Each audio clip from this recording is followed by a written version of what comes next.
Maka perlu dipahami, mungkin kita sebutkan hadis yang sering terulang, diriwayatkan oleh Imam Ahmad, disahihkan oleh Syekh kami Muqbil dari sahabat Ubay ibnu Ka'ab, bahwa Ubay ibnu Ka'ab mengatakan, datang Jibril kepada Nabi di saat diturunkan Al-Quran, disebutkan juga dan Mikail. Di saat diturunkan Al-Quran oleh Jibril kepada Nabi Muhammad, Nabi mengatakan wasaniyah, diberikan. Kemudian wasalisah, yang ketiga. Warabi'ah, yang keempat. Walkhamisah, yang kelima. Wasadisah, yang keenam. Wasabi'ah, yang ketujuh. Ubay ibnu Ka'ab melihat Nabi, berkata kepada Jibril yang kesat mata, tidak dilihat. Di saat diturunkan ayat seperti ayat ini misalnya, inna syani'aka huwal abtar, maka asaniyah, bacaan yang lain yang kedua, dibacalah misalnya qiraah yang berbeda sekarang, inna syani'aka huwal abtar. As-salisah, bacaan yang ketiga yang berbeda lagi, misalnya qiraah Wars berbeda nanti, inna syani'aka huwal abtar, labtar, bukan abtar, labtar. Ini qiraah Wars. Di sini Ubay ibnu Ka'ab melihat bagaimana Nabi diturunkan Al-Quran oleh Jibril, membaca sampai diturunkan 7. Maka dia berkata kepada Ubay, innal Qur'an unzila ala sab'a ahrufin, bahwa Al-Quran diturunkan dengan 7 dialek bahasa Arab. Maka kayak tadi di Al-Fatihah yang kita baca, alhamdulillahi rabbil alamin, seperti yang kita hafal dari kecil, qiraah Hafs an Asim. Kemudian juga diturunkan kepada Nabi oleh Jibril, alhamdulillahi rabbil alamin. Ada nah. Makanya di sini pun beda. Dan itulah Al-Quran diturunkan dengan 7 bahasa Arab, dari Quraisy, dari Bani Kinanah, dari Bani demikian dan demikian, yang semuanya dari kelompok Arab. Maka oleh sebab itu di dalam surat yang lain seperti surat Yusuf, inna anzalnahu Qur'anan Arabiyan, bahwa kami menurunkan Al-Quran Arabiyan, dengan bahasa Arab yang ada 7 bahasa itu. Dan juga di dalam surat Al-Isra Allah menyebutkan bilisanin Arabiyyin mubin. Al-Quran diturunkan dengan bahasa Arab yang fusha, yang 7.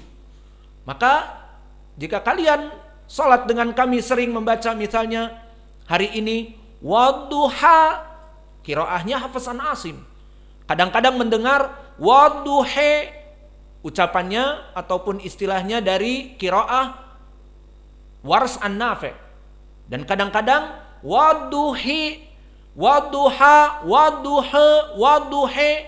Maka wadduha qiraahnya Wars an Nafi', wadduhe qiraahnya Al-Kisai. Untuk kalimat ad-duha saja ada 3 perbedaan lahjah, perbedaan dialek.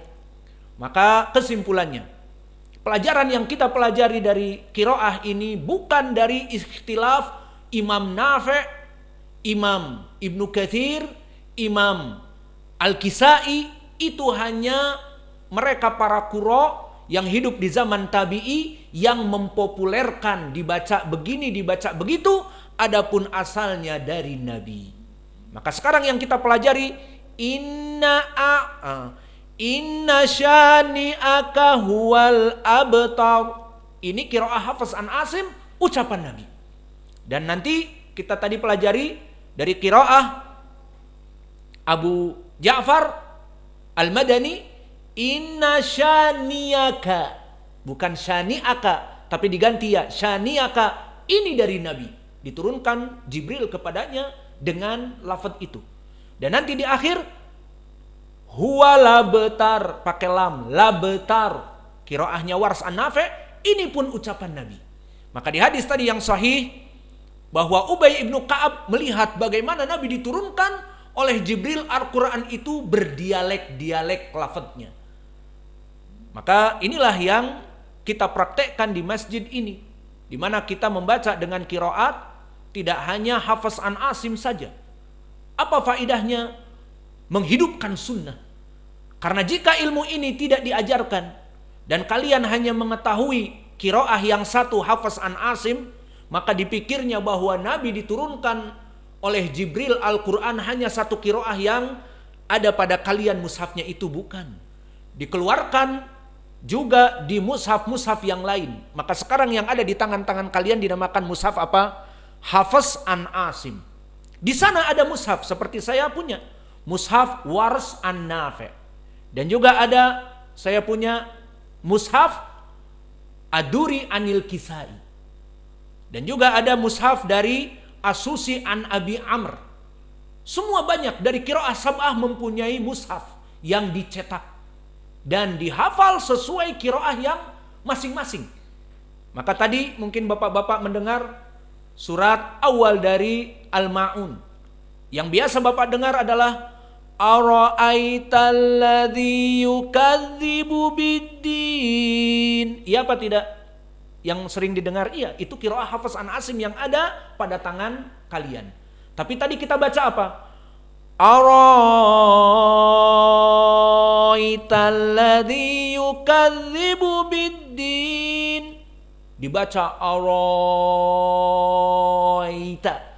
Panjang.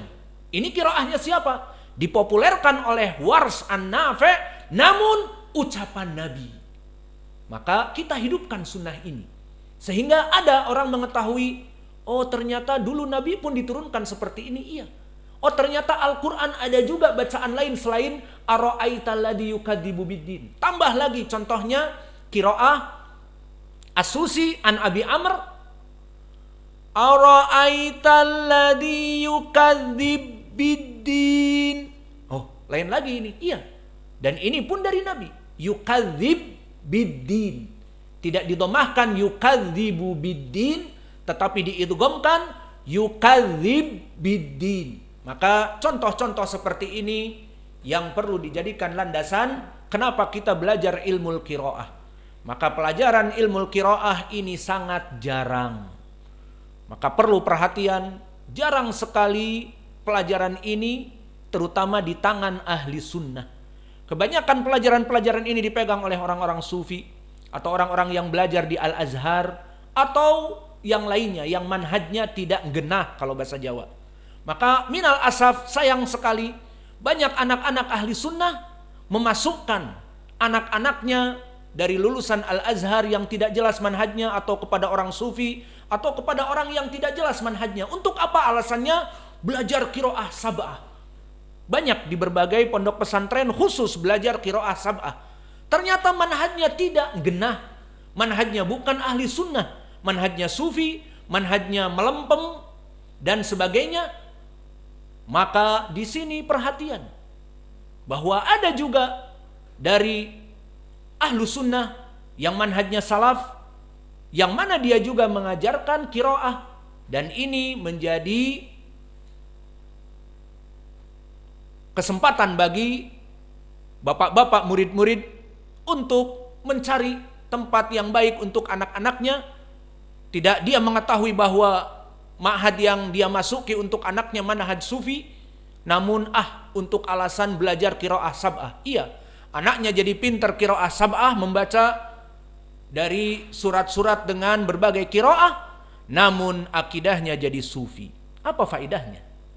Maka awas memberikan pelajaran kepada anak-anak kita masuk kepada pondok-pondok yang tidak jelas, disayangkan akidahnya, disayangkan manhajnya. Maka alhamdulillah ahlu sunnah pun ada yang mempelajari ilmu qiraah yang jarang seperti ini, dan faedahnya belajar ilmu qiraah di sini kita menghidupkan sunnah Nabi yang termatikan karena ketidaktahuan, dan juga hukumnya disebutkan oleh para ulama fardu kifayah, di mana orang tidak mengetahui ilmu ini kita mempelajarinya fardu kifayah. Kembali kepada qiraah Syaniyaka. Maka qiraah Abu Ja'far dibaca Syaniyaka. Lalu siapa itu qiraah Abu Ja'far?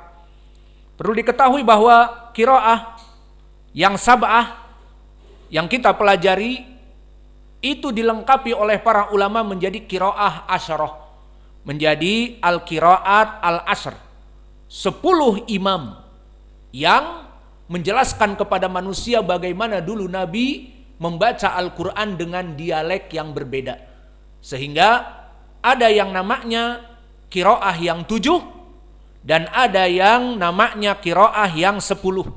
Sama semuanya, yang 10 ya 7 itu ditambah 3. Lalu tambahan 3 menjadi 10 sama kuatnya. Bersumber dari khobar-khobar yang mutawatir. Maka yang 10 ini tambahannya siapa? Kalau yang 7 ma'ruf, kalian sudah mempelajarinya dan sudah mengetahuinya.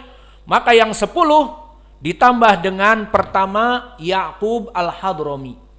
Maka Ya'qub al-Hadrami yang membaca Al-Fatihah dengan Alhamdulillahi Rabbil Alamin.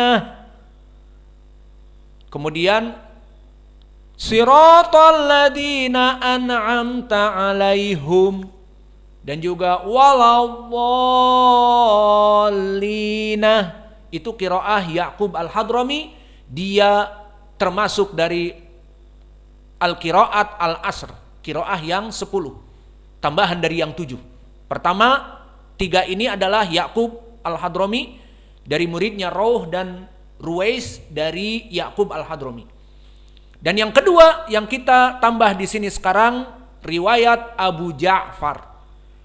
Maka Abu Ja'far al-Madani yang ke-9 dari 10 itu. 8 tadi Ya'qub al-Hadrami, 9 Abu Ja'far al-Madani, yang ke-10 Khalaf ibnu Hisham al-Baghdadi. Dinamakan Khalaf al-Ashir. Khalaf yang ke-10 karena dia penutup dari 10 ahlul qiraah. Inilah periwayat 10 qurra yang masyhur di dunia dari zaman tabi'in, yang mana mereka meriwayatkan dari Nabi bagaimana dialek Al-Quran yang berbeda-beda. Sehingga tidak Al-Quran itu seperti yang kalian hafal. Yang sudah hafal 30 juz, alhamdulillah, hafaz an Asim, di sana masih ada dialek qiraah yang lain. Maka yang 3 tambahan menjadi 10 tadi siapa? Ya'qub al-Hadrami. Kedua Abu Ja'far al-Madani dari Madinah. Dan yang ke-10 Khalaf an Hisham, dilaqabi dengan Khalaf al-Ashir, Khalaf yang ke-10. Maka kembali kepada qiraah Abu Ja'far. Siapa itu Abu Ja'far dari qiraah yang membaca dengan inna syaniaka dengan ya, bukan syaniaka tapi syaniaka. Dia Abu Ja'far al-Madani, dilahirkan di Madinah, dan dia bernama Yazid ibnul Qaqa, dan dia maula dari Abdullah ibn Ayyas al-Makhzumi. Maka dia dari qurra yang 10, dan dia adalah seorang tabi'i yang mana dia mempunyai guru para sahabat. Dia termasuk tabi'i yang besar, bukan tabi'i yang kecil seperti Qatadah, Imam Az-Zuhri, tapi dia tabi'i yang lebih besar. Dan disebutkan bahwa dia meriwayatkan dari Ibnu Abbas, guru-gurunya, Jabir ibni Abdullah, Abdullah ibnu Umar, Abu Hurairah, dan bahkan disebutkan dia masuk dulu waktu kecil kepada Ummu Salamah, istri Nabi, di saat dia masih kecil. Famasahat ala ra'sihi wada'at lahu bil barakah. Dan oleh Ummu Salamah istri Nabi dipegang kepalanya dan didoakan keberkahan. Siapa tadi? Rawi atau qari Abu Ja'far al-Madani yang bernama Yazid ibnul Qaqa. Maka dia dekat sekali kepada zaman Nabi Muhammad, bertemu dengan para sahabat. Maka manzilah dia dari segi ilmu hadis, maka dia meriwayatkan dari para sahabat seperti tadi kami sebutkan, Ibnu Abbas, Ibnu Umar, Abu Hurairah, dan yang lainnya. Dan dari murid-muridnya, dari para salaf, belajar kepada dia Malik ibnu Anas al-Madani. Malik ibnu Anas, imam pada saat itu di Madinah, belajar dengan dia. Dan juga dari murid-muridnya yang lain adalah Ismail ibnu Ja'far dan Abdul Aziz ad-Darawardi. dan yang lainnya. Dan dulu dia disikohkan oleh para ulama. Maka berkata Imam An-Nasai, Yazid ibnul Qaqqa sikoh. Dan berkata Yahya ibnu Ma'in sikoh. Dan berkata Abu Hatim Salihul Hadis. Dan berkata Muhammad ibnu Sa'ad al-Waqidi yang mempunyai kitab Tabaqat al-Kubra dari para tabi'in, kana siqatun qalilul hadis. Dia rawi yang sikoh namun hadisnya sedikit. Kesimpulannya, rawi ini Abu Ja'far al-Madani Yazid ibnul Qaqqa rawi yang sikoh di dalam hadis dan dia periwayat Al-Quran. Pingin tahu sanadnya kepada Nabi, di mana dia meriwayatkan tadi inna syaniaka, sanadnya kepada Nabi bersambung. Naam, bersambung. Dan ini kita jelaskan agar kita yakin apa yang kita baca Al-Quran ini, inna syaniaka diganti hamzah dengan ya, dari Nabi, bukan dari kepalanya dia.